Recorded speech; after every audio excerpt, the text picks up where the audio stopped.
Let's segue over to this next story, which victory. may be a contributing factor in an upcoming civil war here in these United States.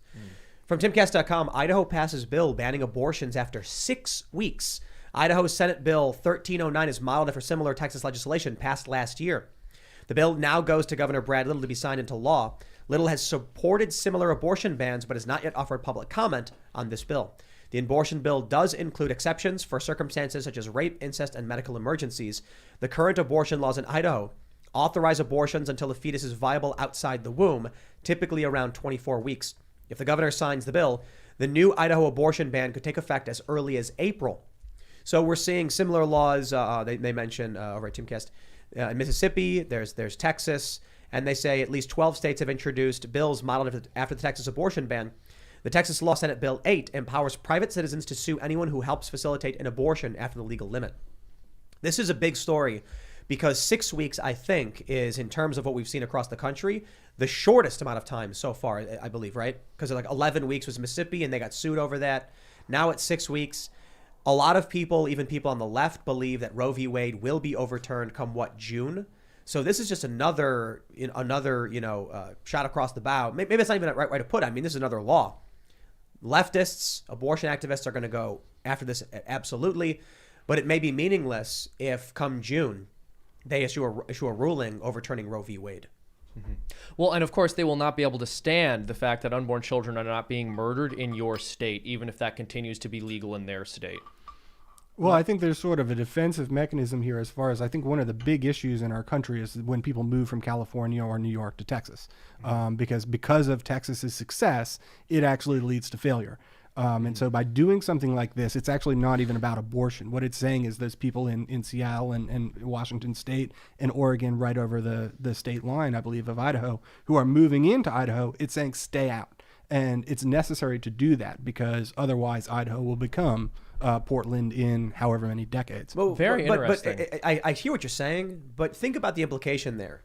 Do you believe that there are women who are scared that if they go to Idaho, they won't be able to get abortions? Like, it's just kind of a crazy thought to me that there's a woman who's like, but what if I get pregnant and I can't terminate the pregnancy in this state? You know what I mean? So you're suggesting if a woman wanted an abortion and she was an Idaho resident, she would just cross the state line to get it? Well, not necessarily. What I mean is, like, the implication is effectively, if this is true, that this bill is a warning to these people, the only reason they'd be scared is because they plan on having an abortion sometime. No, because they're obsessed with virtue signaling. I mean, look at all the boycotts they do of Florida and Texas for all kinds of bills that really won't affect almost anyone. It's just a symbolic gesture that you're not going to fit in here. It's amazing how they lie too. Like I can't get over the Florida parental rights bill, which they keep lying about constantly. Yeah. Well, and with this, I'm not sure why they decided to do it. I want to just ascribe the best possible motivation to them and say they're really trying to save unborn children, and really God bless them for doing this. But I do think it could have this very interesting side effect you bring up if you were left-wing people being willing to move to these states. But that said, on the other hand, you're mentioning virtue signaling here, and an important part of that concept is it's completely hollow and meaningless. So I think there could be reason to believe that these left-wingers still might end up moving to these places just because all they know how to do is engage in hollow symbolic virtue signaling, and their actions never map onto this, the things they say they want. So I deal with this when we've been looking at property in West Virginia, more so than the past year. But now that we have the new property, hasn't really come up. But one of the issues is we hear a lot from locals that there will be maybe a pig farm or a shooting range, and then these DC people who are trying to escape the cities over COVID and other problems that they create move out here. When they go to buy the property, they're told, now you have to sign these documents saying you acknowledge there's a shooting range and a pig farm nearby, and it's going to stink and be loud. And they go, oh yeah, of course. But what happens then when 10 more people move in all around the pig farm and shooting range? Mm-hmm. Now there's more of them than you. And they say, okay, we did agree to that, but now we're going to have a vote. Oh, look at that. We've all voted to get rid of your property, and now you're gone. Yep. So that's one of the things we see. So I'm not entirely convinced the leftists will be like, oh no, we better stay out. They're going to move in and go, wait, I can't do what? And then eventually enough move in and they say, vote and get rid of it. You know what I mean? Yeah, I get what you're saying, though, about it. It's sort of a prelude to a civil war or some sort of national separation. Is the 50 states increasingly states going far left and far right. And so there's a differentiation within the country, even if nominally we're still one.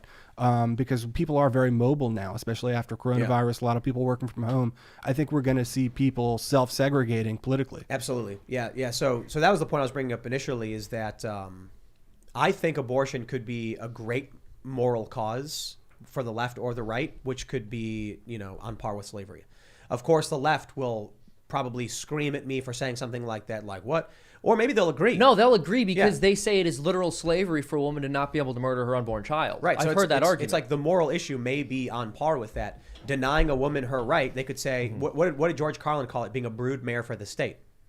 If that's the left's perspective on, bearing a child when they decide not to, or they don't want to, then they probably would agree it's a great moral cause on par with slavery. But if that's the case, and there's literally no middle ground. There's zero. There's zero middle ground. It's just so how do you resolve something like that? If they overturn Roe v. Wade, I think you're going to see a bunch of states to start banning it. And then I wonder, will you see leftists setting up makeshift underground abortion clinic railroad or things like that? For sure. You think so? Oh, yeah. Abortion, since the dawn of humanity, has been part of us species. I can't imagine it ever stopping.